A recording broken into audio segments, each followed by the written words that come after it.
Hello everyone. Today I am pleased to be here with three of my university colleagues to share an important announcement about supporting our neurodivergent community at the University of Melbourne.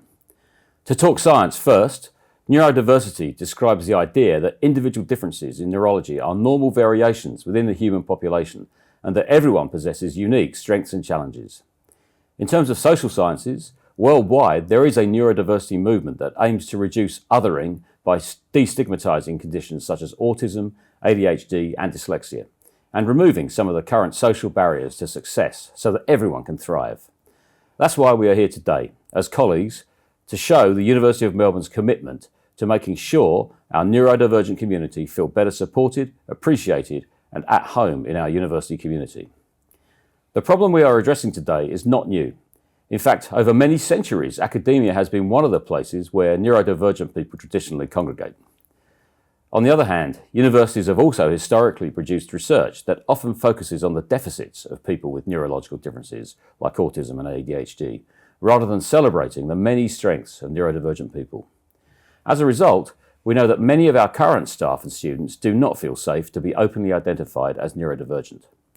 So today, I am pleased to announce 2 years of funding for a new initiative, the University of Melbourne Neurodiversity Project, which aims to bring together and support the needs of our neurodivergent students and staff members. This great project is led by neurodivergent staff with a strong passion for ensuring that we bring light to these issues and address the needs of our neurodivergent staff and students. To talk about this, I would like to introduce my three colleagues, Dr. Jessica Reardon, Dr. Sarah Timperley, and Dr. Matthew Harrison. Jess and Sarah are both neurodivergent research fellows in the Faculty of Education and are co-leading the project, while Matt is a senior lecturer in learning intervention at the Faculty of Education and is supporting Sarah and Jess. By the way, like many people across the university, I also saw Jess talk at the Leadership Conference last year. A great talk.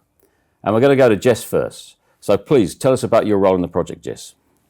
Well, I'm the project leader for initiatives related to neurodivergent staff and student wellbeing. And I'm really excited to finally be able to share what we have been dreaming up over the past year. So I began this project by working on the Sensory Spaces project with Sarah and Matt here, where we interviewed neurodivergent staff and students in the Faculty of Education about some of the maybe current enablers and barriers to success. And from this research, we found that only half of our participants were publicly out as neurodivergent. And additionally, many of our participants were reluctant to ask for accommodations, as they were concerned about being othered based on harmful stereotypes, maybe held by some other staff and students. So, building on these experiences and the work of neurodivergent advocates and neurotypical allies before us, we did the neurodivergent thing and we started to dream big. Specifically, we aspired to establish a neurodivergent-led university-wide initiative focused on improving the experiences of all neurodivergent staff and students. And that turned into the University of Melbourne Neurodiversity Project.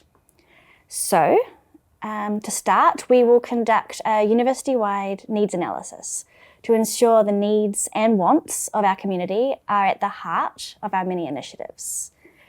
However, our overarching goals are to improve the understanding of neurodiversity across the university, build a stronger sense of community, connect neurodivergent staff and students with established support services, and conduct quality neurodiversity affirming research. I think that's really fantastic to hear all that. There's a lot to do, Yes. but I think really good stuff. So well done and thank you. I'd also like to introduce now Dr. Sarah Timperley. He is co-leading the Neurodiversity Project. To hear from you. Thanks. So since coming to Melbourne, I've been lucky enough to work in two neurodivergent spaces. Next Level with Jess Rawlings, a different Jess, and the Sensory Spaces project with this Jess and Matt. This has been really eye-opening for me.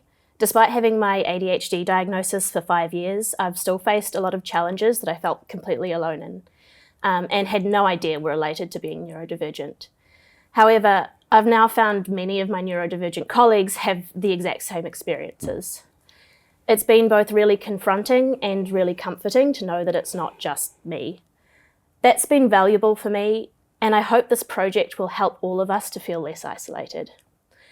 A large part of my role will be delivering professional development to help our neurotypical peers better understand us and our strengths and needs.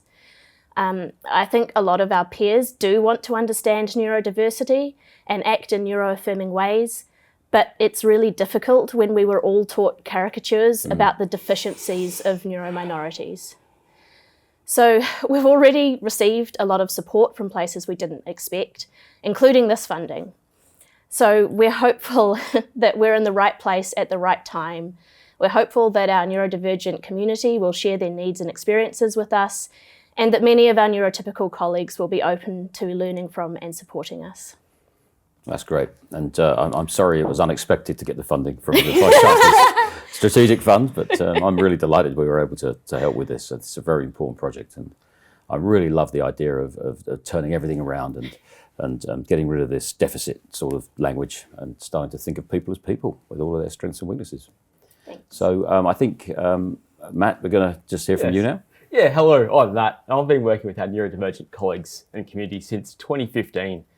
So this project's really been an exciting opportunity to reframe how we think about neurological differences. And that really speaks to what Jess and Sarah were speaking about. We want to develop this global reputation as a leader. We want to be a leader in how we create inclusive teaching and learning experiences, which is my role here, is really to lead that work. So co-designing and being guided by our students and staff with lived experiences is central to this project. We want to work with our neurodivergent community. We want to help to get our curriculum leaders across all our faculties thinking about what they're teaching and how they're teaching it.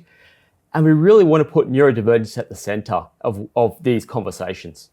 We want to make sure that we position our activities that some people find overwhelming, such as oral presentations and group tasks, and think about how we can make them more neuro-inclusive. I'd also just like to also acknowledge that there's been a project that's been going on for a long time. We've had a lot of staff advocating for this, a lot of students, and so this has been not just our work, this has been everyone's work. We've had wonderful support from our Dean of the Faculty of Education. We've also had support from our ADs of Diversity and Inclusion. So I'd just like to really thank them for this. So if people would like to learn more about the Neurodiversity Project, we'd really encourage them to visit our website and register for updates. Well, thank you everyone for our short chat this morning. As Matt just said, we can go to the website to learn more about this important project. Thank you very much for watching.